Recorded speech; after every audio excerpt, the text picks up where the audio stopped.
Hey everyone, this is Stuart, Victor Echo 9, Charlie Foxtrot, and welcome back to the channel. In this video and subsequent videos to follow, I'm going to be introducing some very basic tips for those interested in getting involved with Parks on the Air. So the first thing you're going to want to do if you get involved with Parks on the Air is create an account on the Parks on the Air website. Now the main Parks on the Air website, which is parksontheair.com, it is not the main site that we use every day to do Parks on the Air activities, either hunting or activating. The parksontheair.com website is purely just an informational website for those who want to get more information on Parks on the Air. The site that we use as hunters and activators is pota.app. Okay, so what you see on the screen now is the basic pota.app, pota.app website. This is the site that we use as hunters and activators to get the news out about us going out into the field, or if I wanted to sit and work different parks. So the first thing you're going to need to do, if you haven't done so already, is click on sign up. I'm going to assume you can figure that part out by clicking on the sign up button and going into through their setup process. I'm going to go ahead and sign into my account, and this is the basic view of the screen. So a couple things to keep in mind here. On the top, we'll start at the top left. This is the main spotting page. So these are all the people that are out in the field right now. I can use these drop-down lists to change bands. I can change modes if I want to just look at all the SSB. I can look at particular countries if I wanted to look at, okay, who's out in Canada. I can see who's out in Canada. Or I can change it back to all. Who's QRT? I like to keep it on hide all those that are QRT. And I also like to change the hunted from show to hide. That's just my preference. You can customize it any way you like. And the sort by time or by activator. So if you wanted to look by, okay, who's the most, who spotted last, you would choose time. If you wanted to look by a particular activator, it'll sort it alphabetically by activator. Or maybe mode. You want to see all the CW first or all this SSB first. You can customize it this way. Or region. Again, there's lots of different ways you can skin the cat here. That's on this menu here.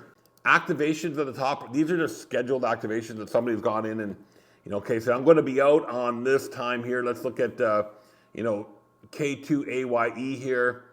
He's got it listed, or he or she's got it listed, the 15th of February to the 10th of October. So they don't know wide range. I imagine an ongoing, everyday type of activity at US 3812. While we're in this screen and looking at these numbers here are park identifiers. So CN, it uses the internet suffix for example, in the US it's .us, on the internet for Canada it's .ca. Parks on the Air used as that, not the normal ham radio designation. They use the internet domain for their abbreviation. So CN would be China, PL is Poland, US is US, CA would be Canada, SI is Slovenia, I do believe, NL would be Netherlands.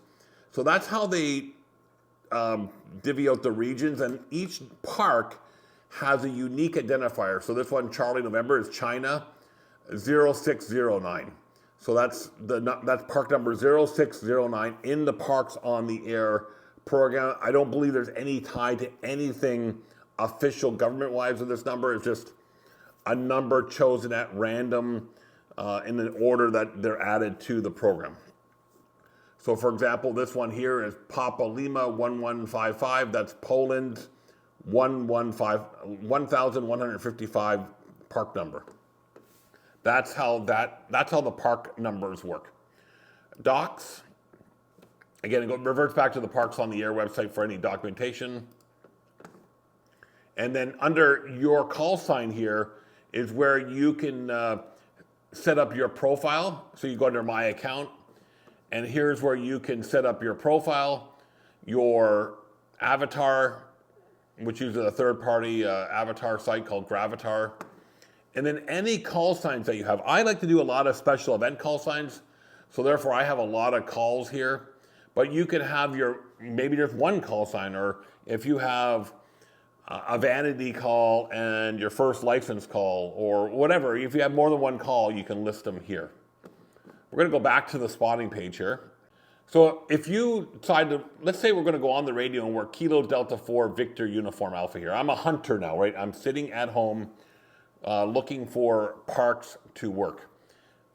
I can navigate to this frequency here on my radio, 14272. If I work him, now the logging process, the hunter has nothing to do. You can go ahead and log it into your QRZ or whatever logging program that you like to use. That is your prerogative if you want to log it. But the logging responsibility is on the activator. So when they're done their activation, they are to go wherever they want to go home or go somewhere, do it right from the site. It's their responsibility to log their logs to the Parks on the Air website. And in a future video, I'll go through that and show you how to do all that. But let's say we worked. Okay, now the screen has refreshed. Here's Kilo Alpha 4 Charlie Echo Mike. I work this station on 10 meters. Once I work him, I click on Respot, and I can put a comment in here. Basically, if I click on Spot, I'm not going to do that because I haven't worked them. But if I clicked on Spot here, what will happen is it will put my notes and update the POTA site with the new information. So it's very important once you work somebody as a hunter to click on the Respot and then respot them. Other things in the drop-down list here, the menu here, you can go and add a spot if you were going out to do it, or add an activation. If you click on add an activation, it goes into that activation menu. You can look at a map of all the POTA references. If you allow it to go into your local area, you can see all the parks in your local area. You can see a park list, and you can export a park list into a CSV file from here if you wish. You can see. I'm not going to worry about the top hunter, top activators for right now.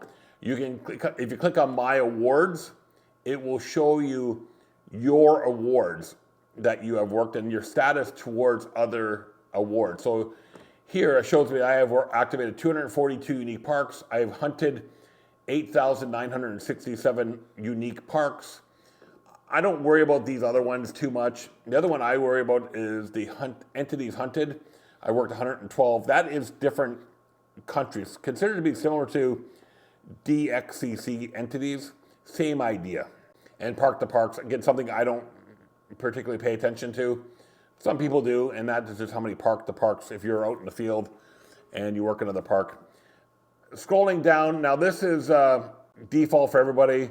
One of these days they'll change this, but has US-centric data here, just hunted states and activated states. All of your references that you've activated by region here, you can see that I don't know why this VE one is showing up here. I didn't go to Venezuela. Could be left over from when they did the transfer from Victor Echo to CA. I've put 128 unique parks on in New Brunswick, 31 in Nova Scotia, and vice versa, all the way down. All my hunted references here, and the kilo. Now this is an activator stat, but how many QSOs I had at particular parks. And repeat offenders, if you're into that kind of stuff, you're a repeat offender as an activator. I'll cover all this stuff in future videos so you get to understand what it all is.